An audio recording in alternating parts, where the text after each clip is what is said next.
Здравствуйте, расскажите, пожалуйста, о спектакле «Отелло», который будет поставлен на сцене вашего театра. Но мы в этом году приступили к постановке шекспировской драмы «Отелло» и готовим этот спектакль. Премьера этого спектакля должна пройти в сентябре в рамках третьего Всероссийского фестиваля национальных театров Федерации, который пройдет в Грозном с 11 по 19 сентября. И у нас такое созрело решение, что мы дозрели до Шекспира, и нужно показать драму «Отелло» на чеченском языке. Сейчас идут репетиции. Пьесу перевел народный писатель Чеченской Республики Абу Исмаилов на чеченский язык. Ну и наши известные артисты, народный артист Чеченской Республики Баяли Вахидов работает также над этим переводом, и заслуженный артист Российской Федерации Хамид Азаев. Они все вместе пытаются придать этому переводу еще и сценическую обработку. Целый месяц шли репетиции. Первый этап репетиций, он завершен сегодня.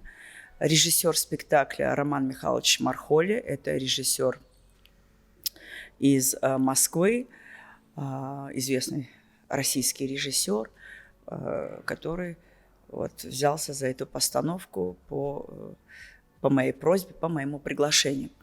Художник-постановщик, художник-сценограф этого спектакля Владимир Ковальчук, известный художник, и художник по костюмам Фагиля Сельская. Они все работают одной командой. И прекрасно работают. И мне нравятся эскизы, мне нравятся идеи. Я это все утвердила, поддержала. И в общем, такая очень насыщенная репетиционная пора у нас была в течение этого месяца. Балетмейстер тоже у нас приглашенный, балетмейстер этого спектакля Антон Косов.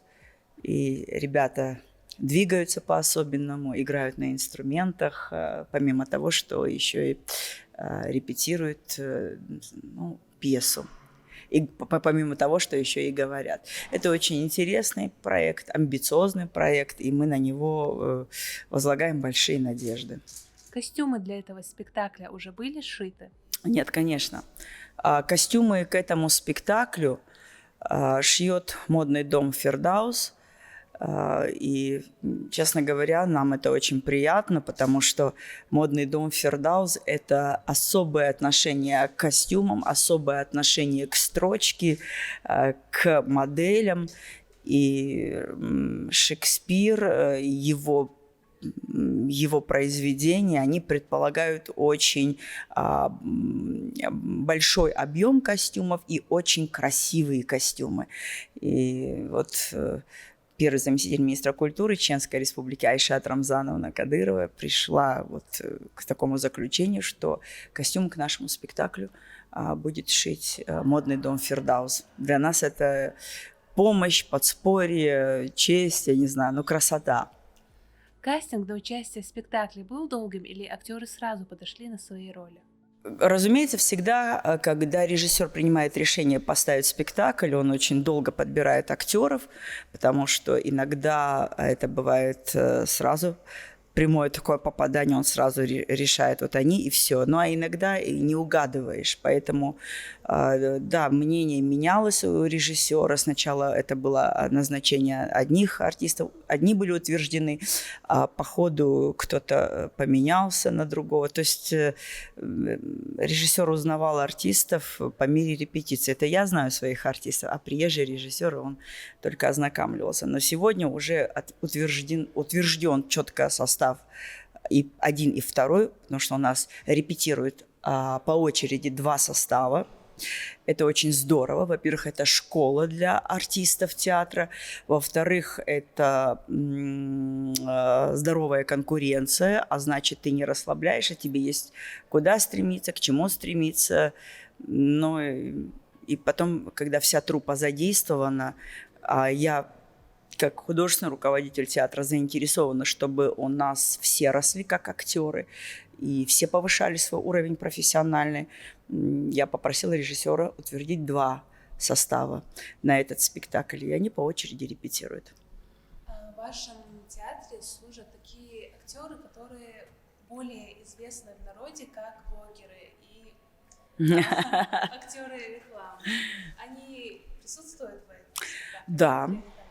Да, но на самом деле у нас очень такая современная труппа, достаточно молодая, современная. У нас, конечно, есть корифеи, возрастные артисты со всеми регалиями. И есть такой основной костяк таких очень активных, креативных, молодых людей. И я всегда приветствую все их хорошие начинания в хорошем смысле этого слова. Будь то блогерство, вокальные какие-то их стремления хореографические, потому что актер, в отличие там, от человека другой какой-то определенной профессии, он должен быть универсальным. Он должен уметь петь, у него должны быть хорошие музыкальные, вокальные данные, он должен... Не то, что должен, желательно, чтобы он играл на музыкальном инструменте, он должен хорошо двигаться, быть пластичным.